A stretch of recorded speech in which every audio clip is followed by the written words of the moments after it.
Welcome back to Inspire, everyone. My name is Samantha. I'm your host, and today I'm joined by Derick Fage, who is the host of Breakfast Television Montreal and the ambassador for the Canadian Continence Foundation. Welcome. Thank you. Thanks for having me. I'm surprised I got that right. I was like, this is not going to come out. I'm going to stumble on this word. It was perfect. Yes, awesome. So for those who don't know you, tell us a little bit about what you do. Well, I host a morning show each and every morning here in Montreal on City. 6 till 9, so it's early wake-ups. No kidding. I get up between 3:15 and 3:30 each and every morning. Before the sun? Before the sun, before anybody else is up. We call it stupid o'clock in the morning. Sounds about right. The rest of my coworkers and I.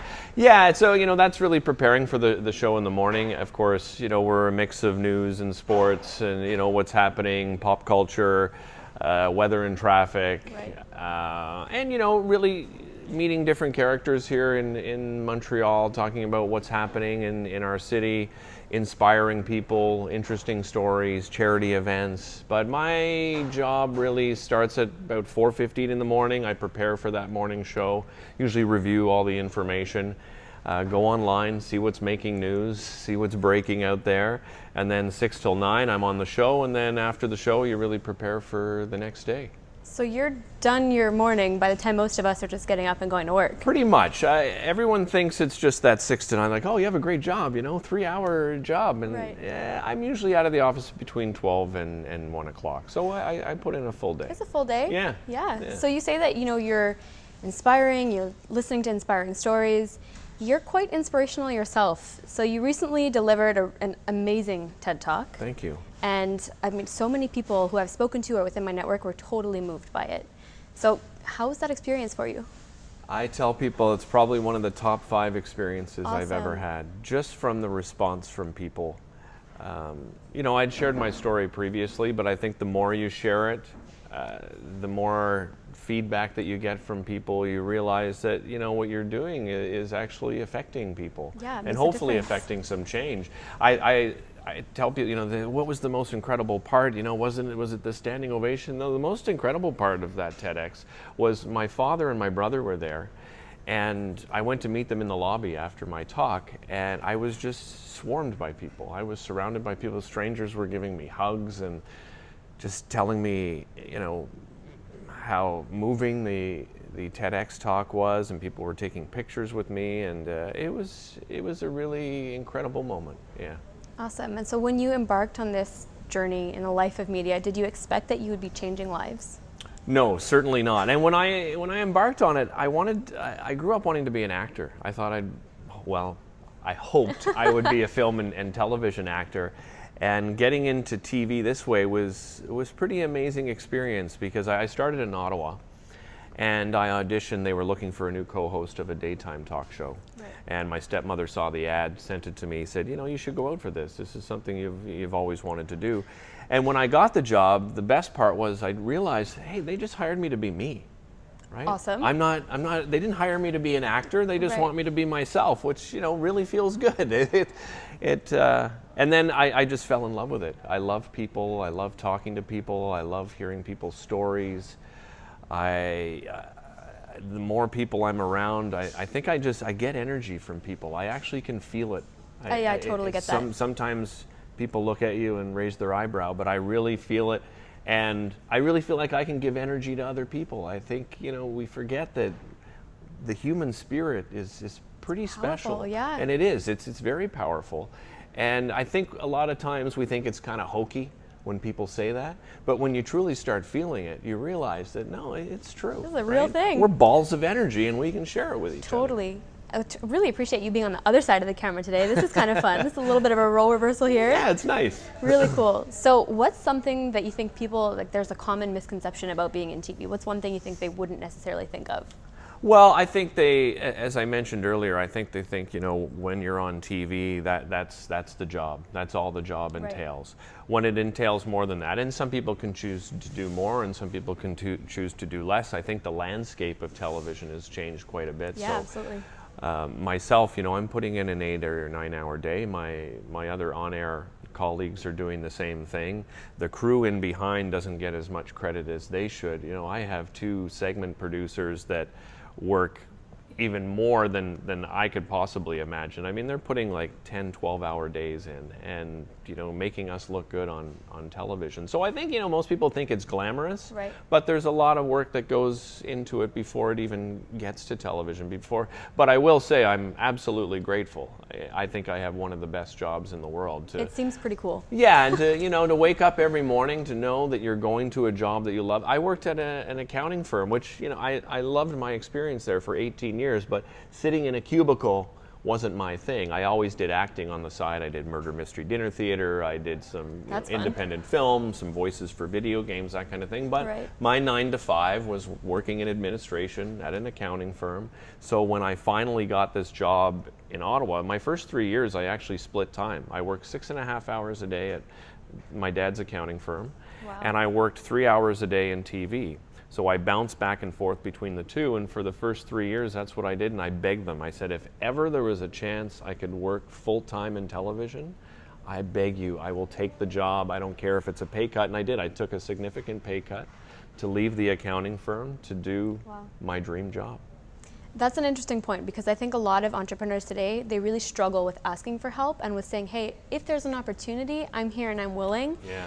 And even have a harder time kind of sitting in the backseat, whether it's taking a pay cut, you know, doing more hours without getting paid or whatever the case is. And so how was that for you to kind of put yourself in a slightly vulnerable position, and say, listen, I'm here? Well, it's a risk, right? Yeah. So I'm giving up security. I worked at that firm, as I said, for 18 years. So I had a good salary.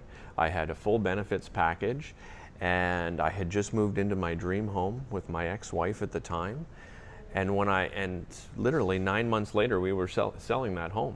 Wow. Because of the amount of money that wasn't coming in anymore. So we downsized our place, and I don't regret it at all. I mean, it was the right decision to make. I know a lot of people fear that risk, and let me tell you, it was a while. After they offered me the position, I probably took a little over a week to even get back to them, whether I was able to Wow. accept the position.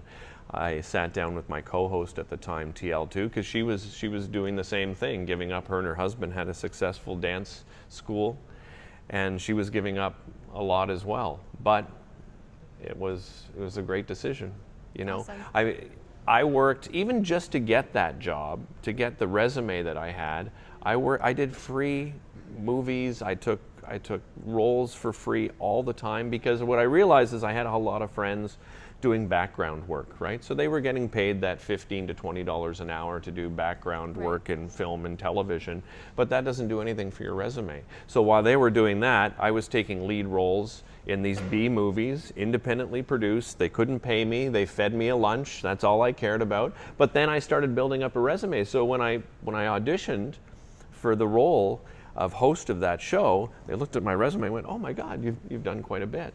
Right. So, you know, that would be my advice to people. I know it's daunting. You're working for free. It doesn't sound like it's a good idea, but it really is. You have to work hard to get to the position that you finally want.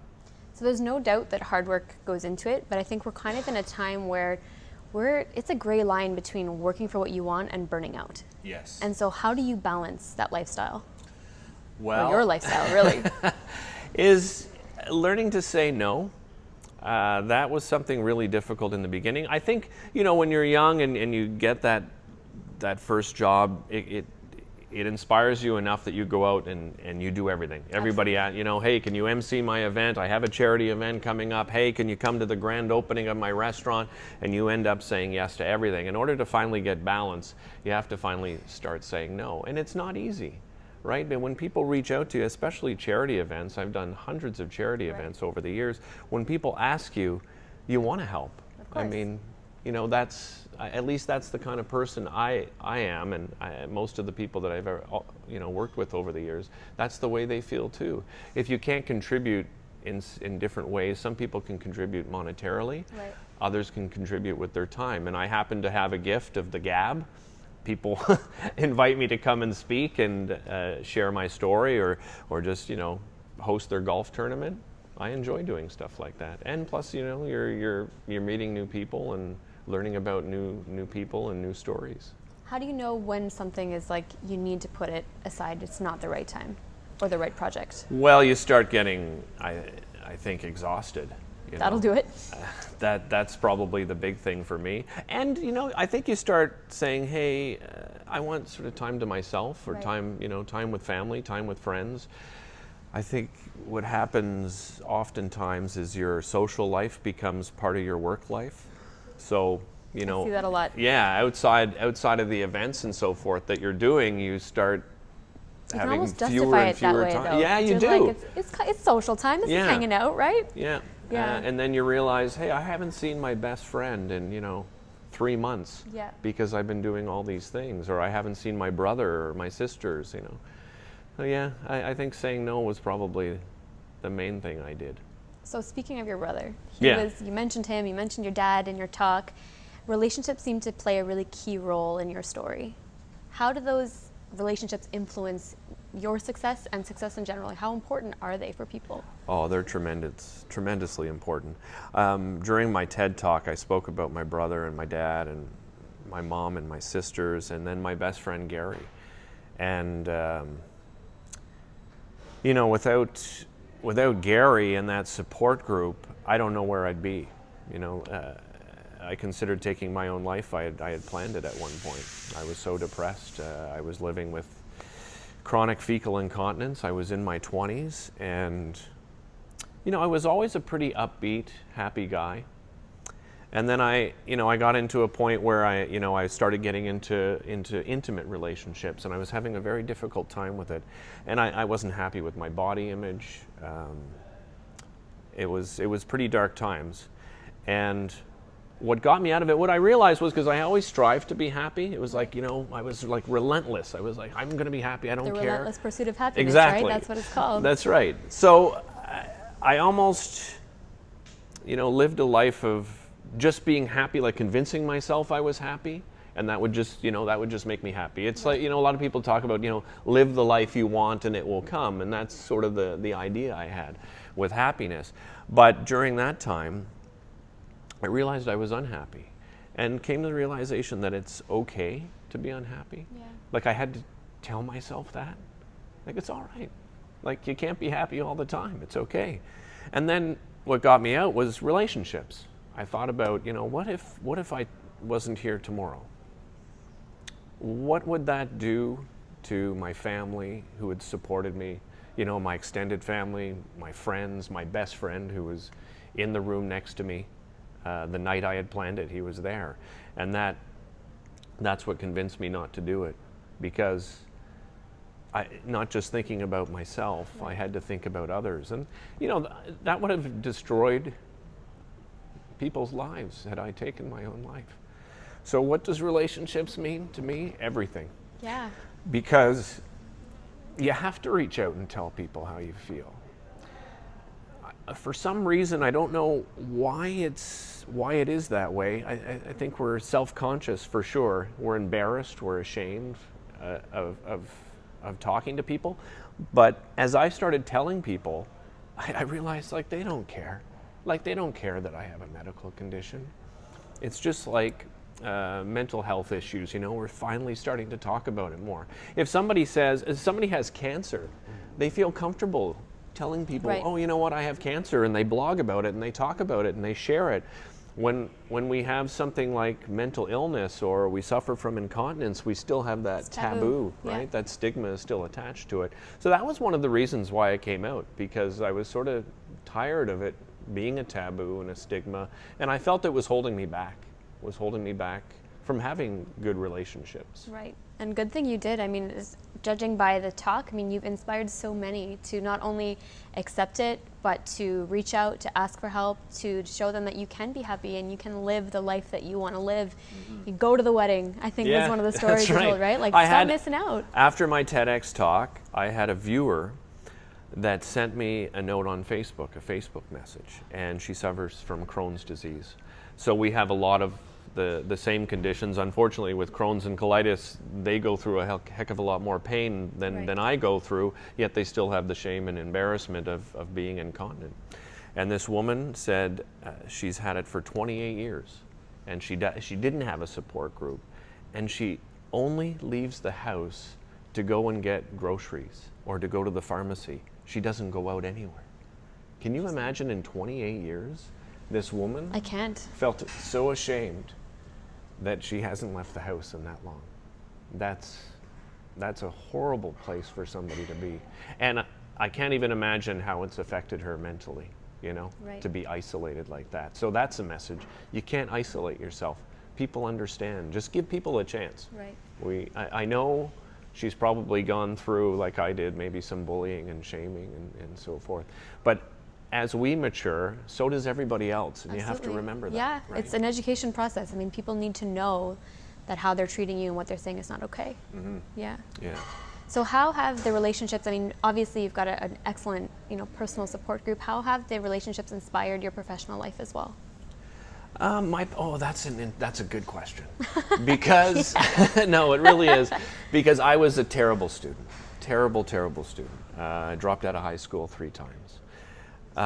Throughout that time that I dropped out, my parents never once gave me hell for it. They didn't sit me down and, put the boots to me and say, you can't drop out, you stay in school. I never had that kind of conversation with them. They understood, which was really surprising. Like I was so scared to go to my mom and dad. Of course, yeah. And say to them, it's just not working. I'm going to drop out of school. And I remember sitting across from my dad and my dad going, okay. That's... And you're like, wait a minute. Like, what are you talking about? Like, my dad is a senior partner at an accounting firm Right. in Ottawa at the time. My brother is, a CMA, a certified management accountant. My sister's a teacher. My 2 stepsisters are working as well, and well, still going through school at the time. And I couldn't handle school, and my mom and dad went, okay. And if you drop out of school, you're getting a job. And I did. I worked every job imaginable. I worked at McDonald's. I worked at Kentucky Fried Chicken. I worked overnights at the Bagel at the mall. All the fast food shops. Yeah. And on the 3rd time I dropped out of school, so I went back, and 3rd time I dropped out of school, I decided I was moving out of Ottawa because I needed a new start. And I did that throughout my whole life. I went to so many different schools. I did what I joke with everybody. I did sort of the high school tour because, I was having a hard time and I wanted to restart all the time. I was like, oh, maybe this will be my rebirth, and maybe this will be my rebirth. And so I said to my dad and my mom, I'm moving to Kingston. I'm going to move in with the 3 camp counselors I had at camp, and they welcomed me with open arms. So I told my mom and dad, and my dad said, okay. And when would you like to move? And I said, well, in a month. And I have a place to stay. And my dad packed up my things. We took apart my bed, packed up my things, drove me to Kingston, dropped me off, helped me put all my furniture in the place. We went out to lunch together. And it's the first time I ever saw my dad cry. I sat across from him. And he knew it was the right thing, but he's my dad, right? He didn't know, I was in another city. And he's been with you through so much, right? Yeah. And, what is this kid doing? He's probably thinking to himself, and no, he gave me a hug and left. I got a job at Pizza Hut. Kept that trend going? Oh, yeah. as a waiter. And listen, these guys were charging me $80 a month in rent. So I had money to burn. I was in Kingston. This is amazing. I'm going to all the parties with all the university students. The 3 of them were going to Queen's University, and I thought, this is the life.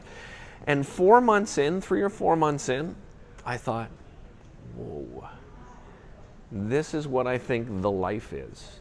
And nothing against being a waiter at Pizza Hut, but I thought, no, I've always wanted to do more than that. Like, I can't think that this is where I want to be in life. I have more ambition than that. Called up my dad, said, hi, Dad, I made a mistake. And then he went into now you know what it's like to work and pay bills. I said, no.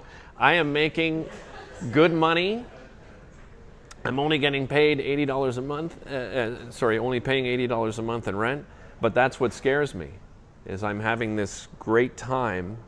And I think this is such a grand life, and I don't think this is what I want for myself. Right. I don't think this is what I want. I want to go back to school. My dad's like, what? He's in the background like, Yes! So he came, he picked me up. I thanked the guys, 3 of the best people I've ever met in my life, Roger, Chris, and Dave Rolston. Dave and Chris were twin brothers. And you know, having a relationship like that with your parents where you could feel like you could tell them anything and make choices that you knew weren't choices that they would hope for you, but that they trusted that it was the best thing for you at the time.